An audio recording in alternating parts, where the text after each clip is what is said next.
الأستاذة منار بقى هتعمل الحوار مع الأستاذ مجدي الحسيني، لأنه كان أحد شركاء النجاح في استوديو مهيب. لا ده هنبدأ هو كان ناجح، بالعكس ده آه هو نجاحه آه يعني عطلنا الدفعة العظيمة اللي احنا بدأنا آه السكة منها، يعني ما نسالوش. كلكم فنانين وعظماء الحق يقال يعني.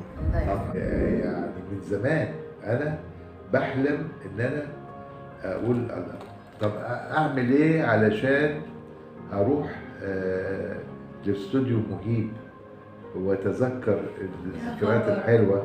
الله يحفظك. فالنهارده بالنسبه لي عيد جميل. هو انا بسعد لان يعني بعتبر ان ربنا اكرمني كرم كبير ان انا في سن الصغير ده كنت مع العمالقه العظماء دي، الاستاذ حسام مهيب والاستاذ علي مهيب، ان انا اكون او يعني نفس الموضوع ان انا اكون السوليست المفضل لعبد الحليم حافظ ولا للسيده ام كلثوم ولا كده يعني. طول عمرك متميز.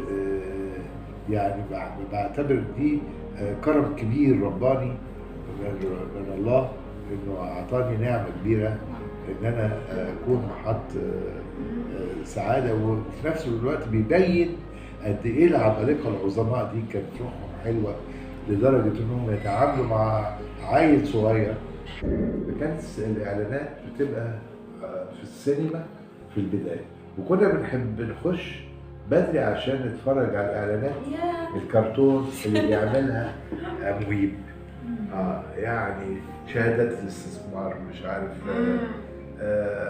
انا الميلامين انا الميلامين جامد ومتين. حاجات من اروع ما يمكن. احنا كنا صغيرين طبعا في السن، يعني ما بين سن الطفوله والشباب يعني. فكانت اجمل حاجه نحب نروحها ونستمتع بيها هي الاعلانات بتاعتنا. وحلمت ان انا يعني نفسي التقي بمهيب فتيجي الظروف كالتالي ان عمر يعرفني على عبد العزيز محمود ونروح نعمل معاه اعلانات بتاعت مهيب، فكانت دي البدايه يعني. أستاذة منار بقى، أنا عايز حضرتك تسألي الأستاذ مجدي سؤال محرج. محرج؟ لا صعب. اللي هو بقى ايه؟ يوقعنا بعض. اللي هو ايه بقى السؤال؟ هو احرجني فانا عايز احرجه. لا اللي هو كنت بتاخد كام في الاعلان يا استاذ مجدي؟ لا ده يعني لا تتخيلي. كان فيها مكاسب. اولا احنا بدأنا كنا بنلعب غربي انا وعمر خورشيد، وهو كان في فرقه اشهر فرقه في مصر البتيشا اللي هي معناها بالعربي القطط الصغيره. وانا كنت العب في فرقه اسمها البلاك كوتس برئاسه ابن توفيق الحكيم الاستاذ اسماعيل حكيم. بلاك كوتس معناها المعاطف السوداء. دلوقتي بلاك كوتس دي كانت فرقه مشهوره جدا، هي والفرقه بتاعت عمر. كنا انا وعمر اقوى فرق، وكنا بناخد في الليله العازف. احنا كنا الفرقه مكونه من 5 عازفين والمغني وكده يعني بتاع الاوركسترا. فكانت يعني احنا اغلى فرقه، لان اشهر فرقتين. فكنا بناخد في الليله العازف 3 جنيه في الليله. بس يومي يعني. ايوه كعقد يعني. وكنا بنشتغل في الصيف بس، لان كلنا كنا طلبه. في الشتاء في الدراسه ما نشتغلش، بنشتغل بس في فتره الصيف في اسكندريه في قصر المنتزه الفرقتين وجنب بعض. فكان ده شغلنا.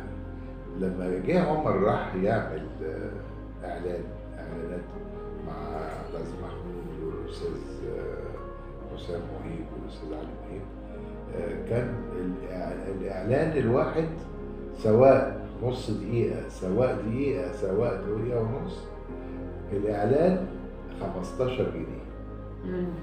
وكنا نسجل ساعات 5 اعلانات خلال ساعة، يعني نعمل 5 إعلانات، يعني مجموعة حزمة إعلانات. وكانت يعني ثروة بالنسبة للفترة دي. ايوه، جنيه كان جنيه، كان كان يفتح الجنيه- بيت بتهيألي يعني في الجنيه- الشهر جنيه كفايه. ب1000 جنيه دلوقتي.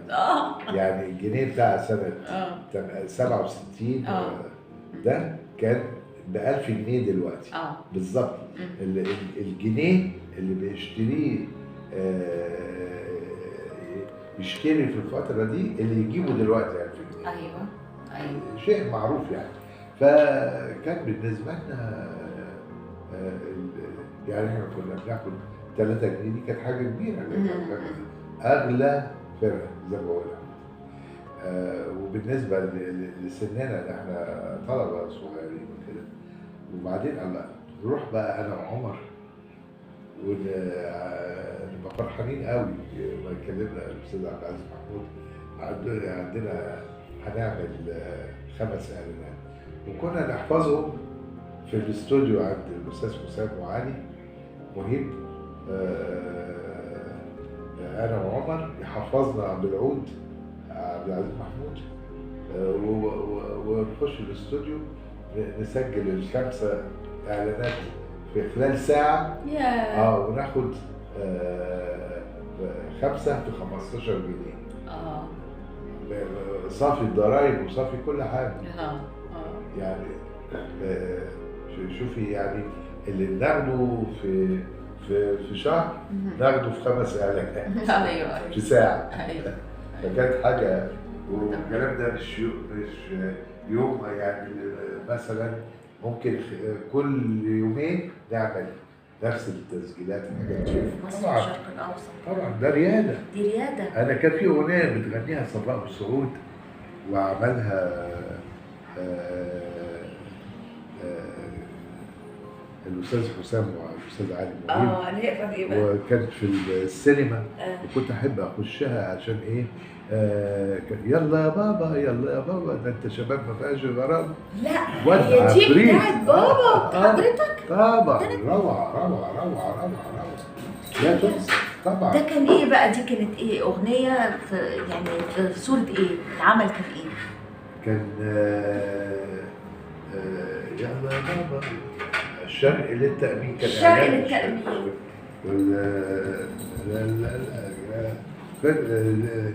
ده انت شباب ما فيهاش غرابه. ايوه وهو بيجري. ايوه سألت عليها. ايوه سألت عليها بس انا مش فاكراها، فكويس كنت حضرتك. لما اخش سينما اخش عشان اتفرج على الاعلان.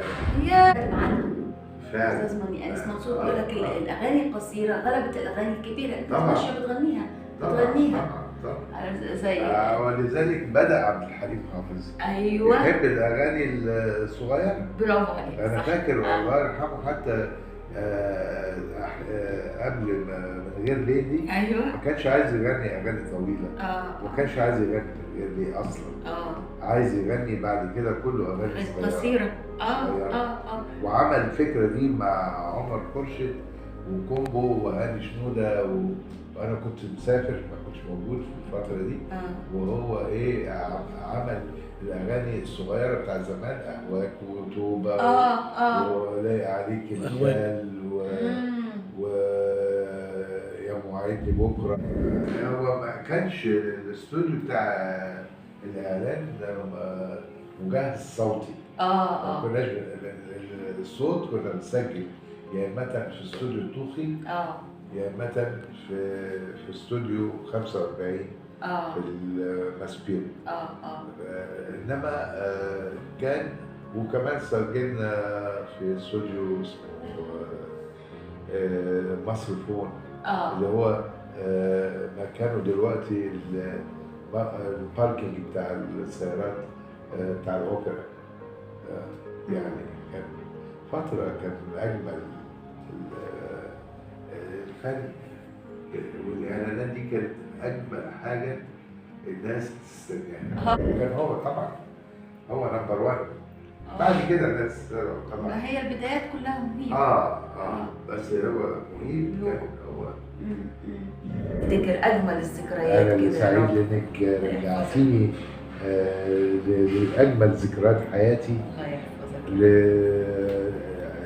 لحبايبي اللي بعشقهم عشق الله يحفظك. كبير جدا، الأستاذ حسام مهيب والأستاذ علي مهيب، وغير إن هم لهم أفضال كبيرة عليا وما انساهاش أبدا ليهم، وعلى ناس كتير يعني من العظماء.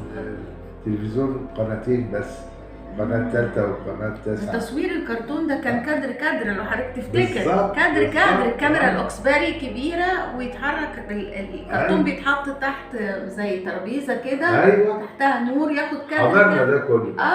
حضرنا ده كله. ده كان مجهد جدا. وهنا حتى الرسم، الحاجات نفسها، الرسم والتحبير والتلوين. كاميرا السام قاعد. والسلولويد بيتعمل كام مرة. مع الأستاذ حسام والأستاذ علي.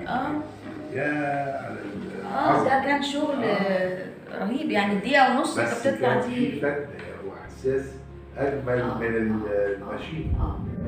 أجمل الذكريات كده. أنا سعيد لأنك رجعتيني لأجمل ذكريات حياتي. الله يحفظك.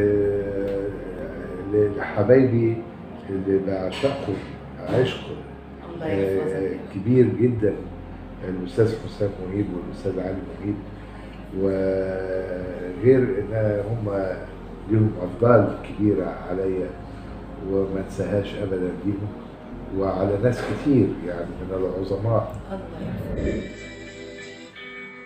يا سلام. ده طبعا الفنان مجدي الحسيني أثناء تسجيل أغنية العمل مع أوركسترا موسيقي كامل. أيوة يا سلام. يا الورد ده موجود عندنا في المخزن بتاعه. أصوره. عبد العزيز محمود.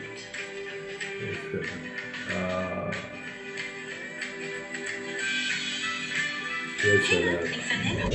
بتقوم مجموعة من الرسامين اللي تتلمذوا على ايد الفنان علي مهيب بتحديد حاجة اسمها مفاتيح الحركة، وكان ضمن الفنانين دول المخرج فهمي عبد الحميد، الفنان احمد سعد، والفنان رؤوف عبد الحميد وعبد العلي كمان. طبعا كلهم 3. رؤوف عبد الحميد هو اللي رسم وبعدين طلعوا بقى دول اعلانات 6 سنوات بعد كده بعديهم بقى. ايوه.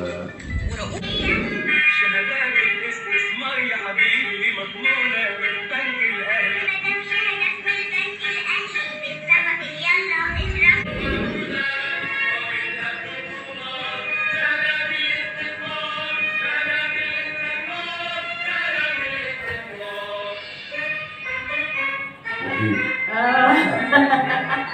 ياه